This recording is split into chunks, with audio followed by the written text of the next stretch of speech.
Hi guys, it's Thursday the 2nd of June. I thought I'd go through how I'm planting up this tomato plant that I've been given. I've been given a dozen of them, but I'll just show the one. What I'm doing is just looking up and down it to see its general condition, and it's pretty nice and healthy.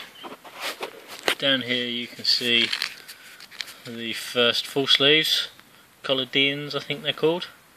They've gone a bit yellow, so they've obviously been blocked out from the sun for a little while. What I'm going to do is just pinch them out.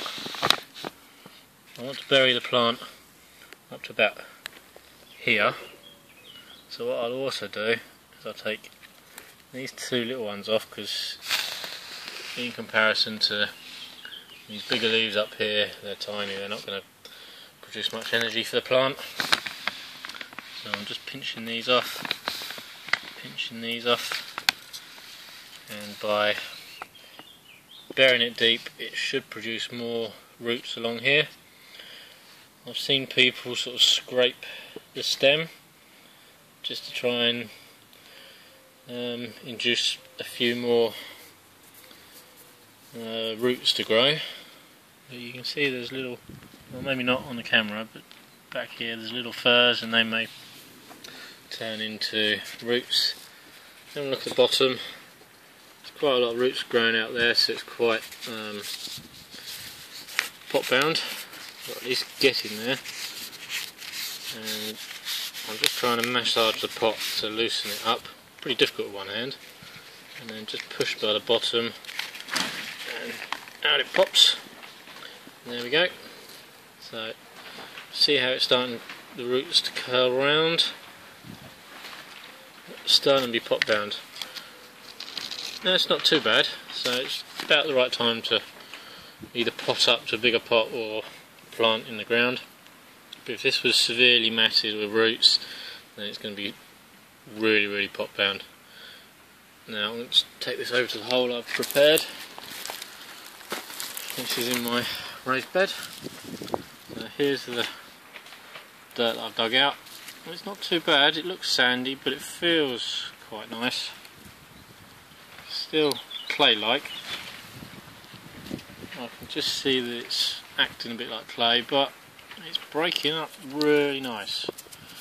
And I've dug down a nice hole here, so nice and deep. Get the dirt out, and all you need to do is take your plant, give the root ball a little squeeze just to break the peat up, or the compost, and just to help ease some of the roots out. This one here, see, she's popped out, so should be ready to grow into the new soil. And I'm just going to drop her in like that, nice and deep. See, it's gone a good way in. We're almost a good finger or so deep. And then I'm going to grab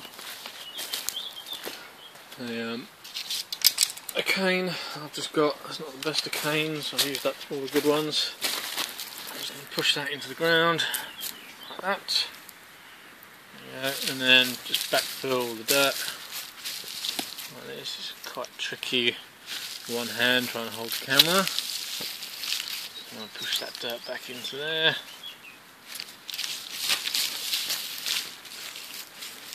Pop that in like that.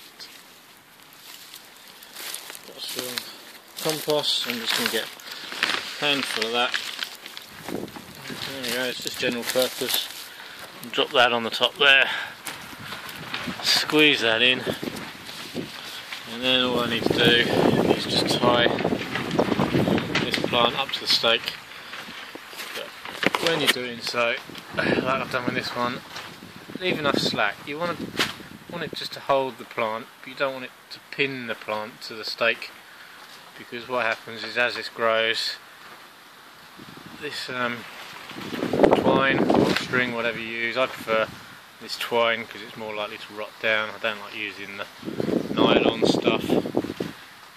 This will just cut into the stem and it will restrict the nutrients flowing up it, and it will affect your crop. So just do it enough just to hold your plant up.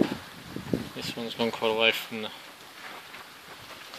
there staked, so I'm just going to push that over and I'll just tie it about there, I would imagine.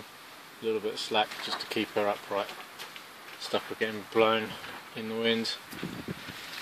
It's only windy in this polytunnel because it's a bit ripped. So that's it for now. Bye for now.